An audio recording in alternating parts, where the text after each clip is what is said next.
Okay, so this is the next part of my typing game series. Last time we kind of reviewed where we were at. This might be another short one. Just whilst we get back into this. I found my Pomodoro timer though, so I put some minutes on the clock so we don't go longer than 25 minutes, maybe shorter, who knows. But what we're going to do is we've added 2 game modes, and in the state they're both represented by an optional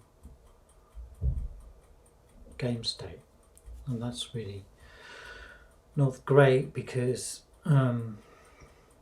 you can't both be in game and game over, you're either or, so this should really be an enum. So let's make it an enum, and I think it should be a root as well, so let's make it a root and see what that gets us. We also, so where these are pulled apart is when we view it, we've got these 2 if-let stores, and we really want a switch type solution here.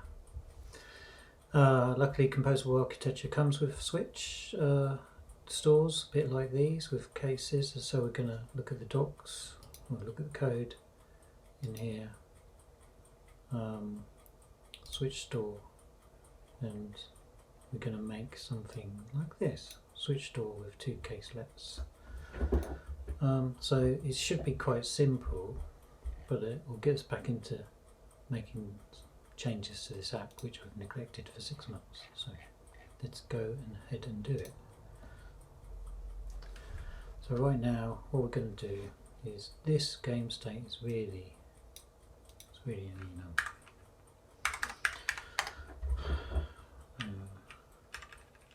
I think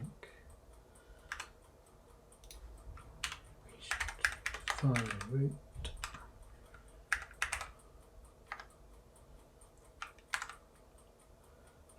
I'm just going to have 2 cases. Okay.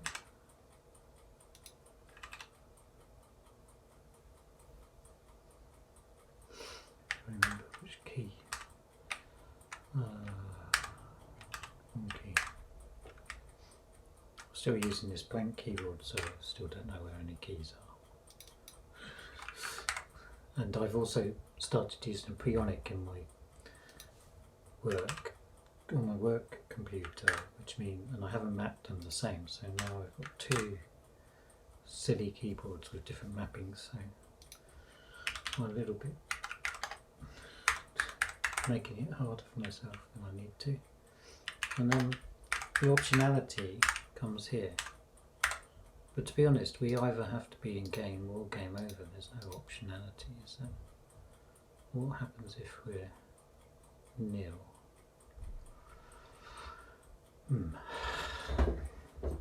Well, I suppose we could be in a pre-game state. So, we can use state once we're doing this. So, okay, let's just call it start for now. I need to close that.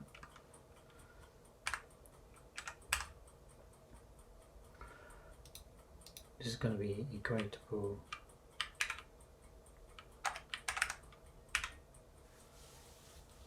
I think we're done. Yeah. Okay, so we've got some problems with the reducer, understandably, and with the view, understandably.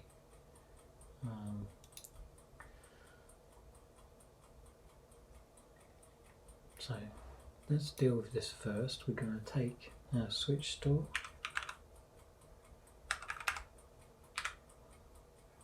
and guessing takes a store and it has these case notes inside it.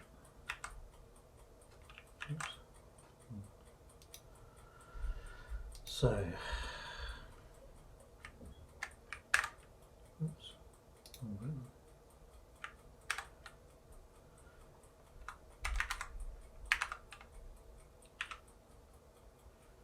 Now, do we need to scope it?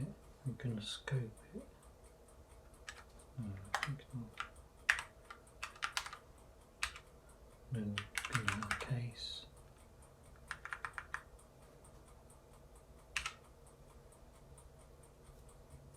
So we'll have a look at that. And this is where we do our state action thing. And then we get new store. We have that stored to the view. Okay. So this should be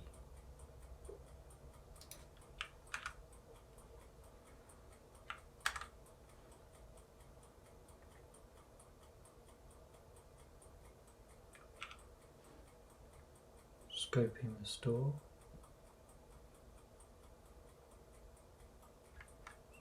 Look. Yeah, just one state.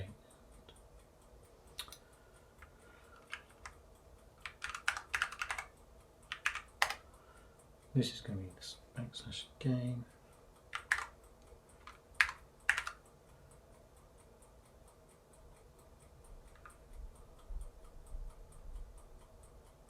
Oh no, hold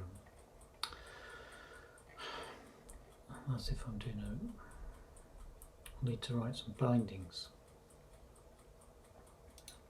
So we need to change this optional root binding into something we can give another binding for. So I've gone down the wrong road with that.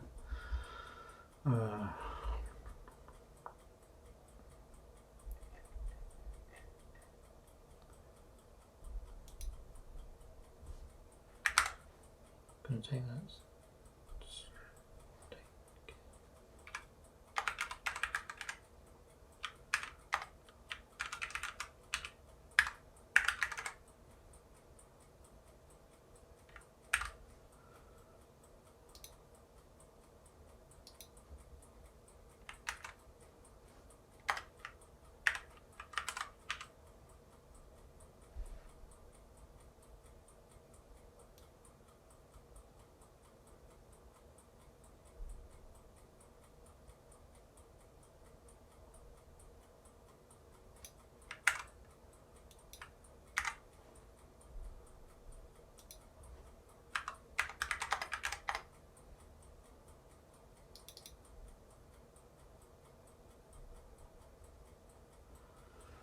Okay, a few things I need to set up before is this is actually reaching into that view, so I need to actually make these into proper views, proper stores before I can go any further on this.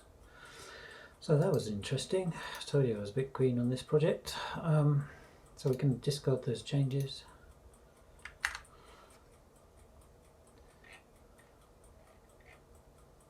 Discard these changes. Just gonna go back to the build in order. Let's refactor this button first. Start screen, let's call it.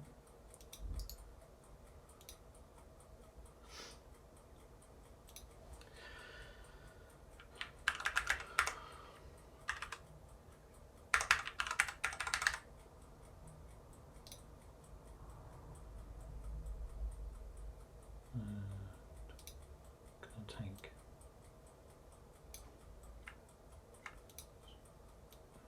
just a button.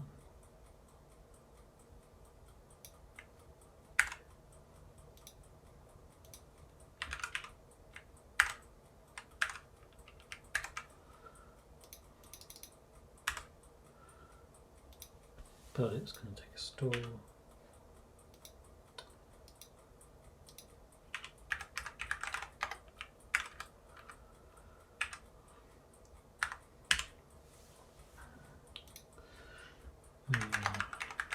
Store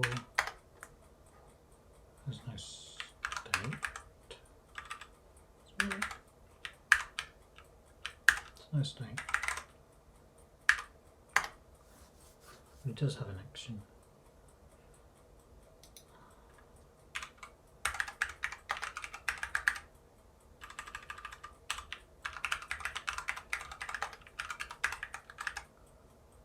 Oops.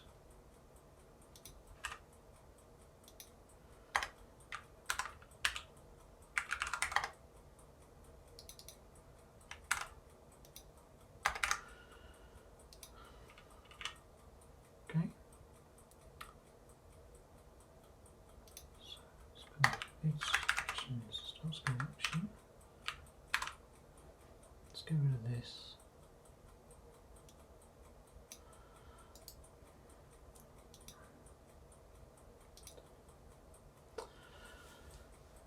Right.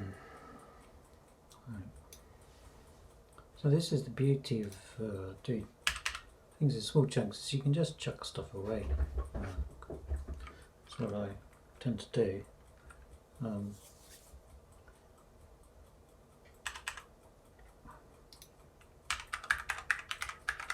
What we're going to do is not waff with. So basically going to grab view store from my store.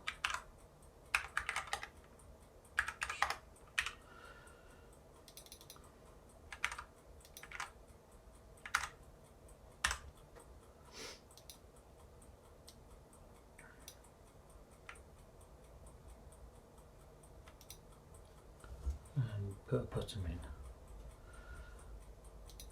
So get the preview working. Can we initialize? Never. Probably not actually. So can't initialize never. So could it be void?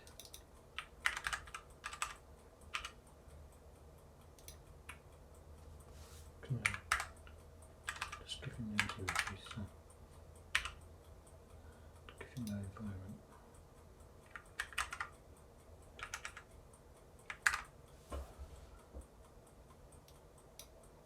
Well, that should give us our start screen.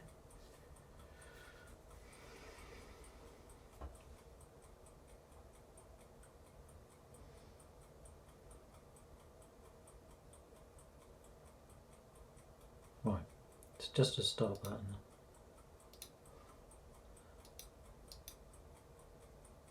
I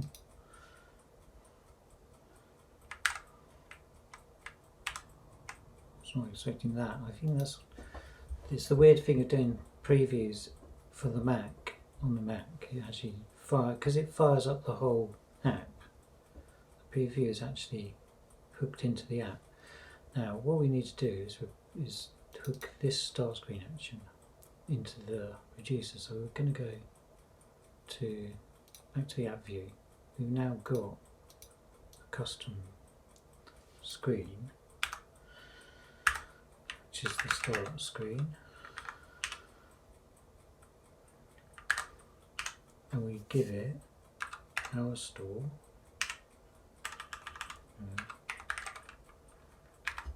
scoped. We can actually say it's stateless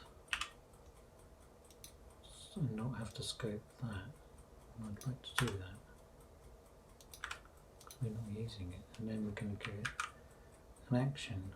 It's going to be the app actions. Start screen action.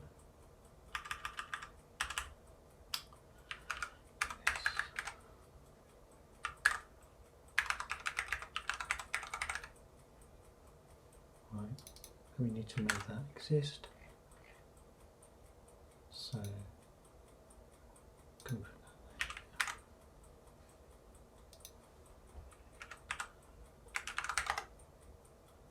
there. Take that out there.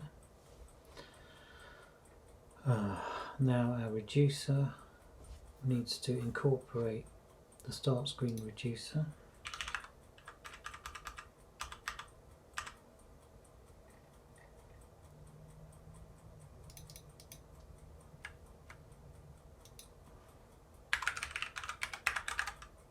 or we can do this for now. So we haven't got a start screen reducer, just realised, but we can hook into the app actions.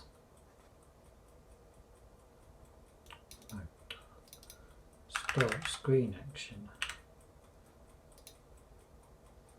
and then we can kind of, I like to call it like, we can kind of spy it on it. And we need to tell it what actions to do. So we've got a start screen, and we didn't have a start screen before, so that's good. We need to make it creatable.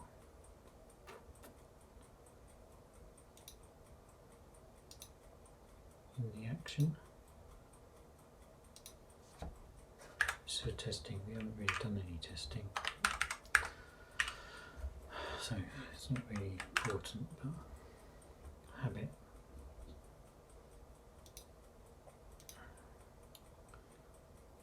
So start screen, action.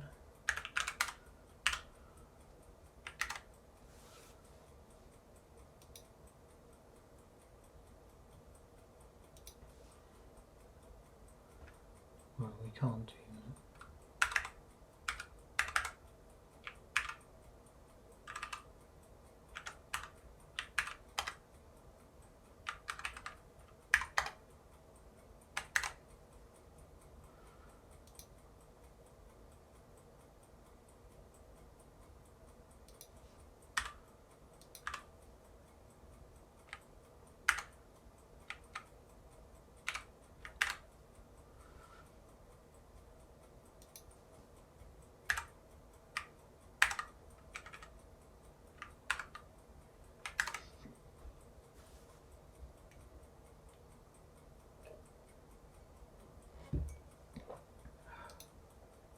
So I'm going to send it a start screen. See if that works.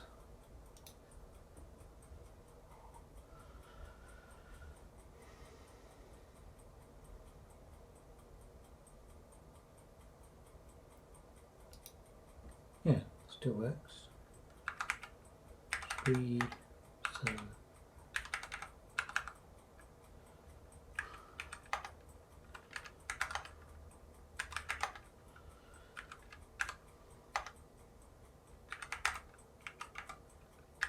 sit down. Just do so on and so forth. Okay. So there's a small refactoring in inverted commas.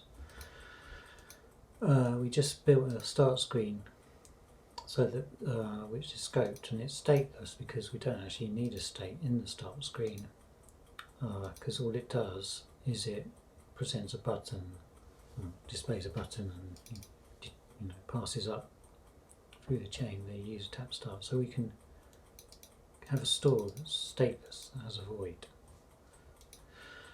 And we didn't use a reducer in here either because it was simple enough just in this early days just to kind of spy. I always think of this as spying.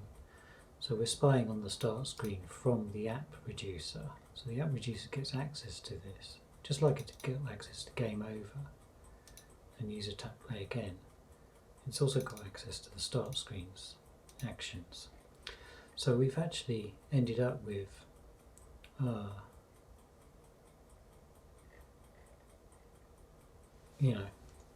a little bit of extra code, but then we can preview this screen, and obviously it's very simple, it's just a button, but obviously we can make this better and more involved at some point. And then we're ready for the next time, to tackle this state, which has this strange property of two optional game states in it, which I don't like. Needs to go.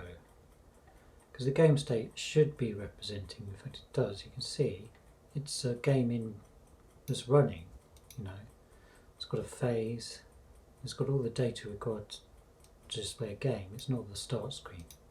So we do definitely want to move over to something. I'm just going to write it here, and then we're going to leave it at that. We do want this. It can be in a game state.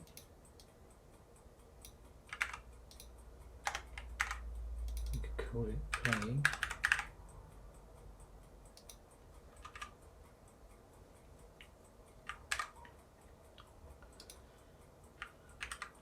And we can have a game over, so we can display the game over, you know, handle game over, which could be much more interesting than currently.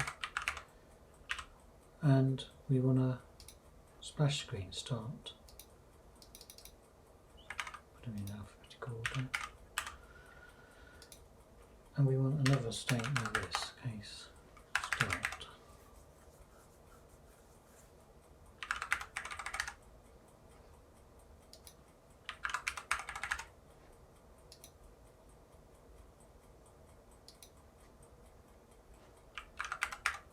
Don't know if we need to repeat all of this screen stuff. Just get rid of it. So we actually have three routes. We are either in the start state, where it's displaying the start button, or playing, or in the game over state, where we're playing, you know, displaying a game over screen and asking if you want to play again. So we've hidden that here somehow in these two optional optional values. So this just doesn't feel right, and this is a better representation. But anyway, run out of time pretty much. So it's amazing how long things take, especially when you have to delete all your code and start over. But that'll do for now. More next time. Okay, bye.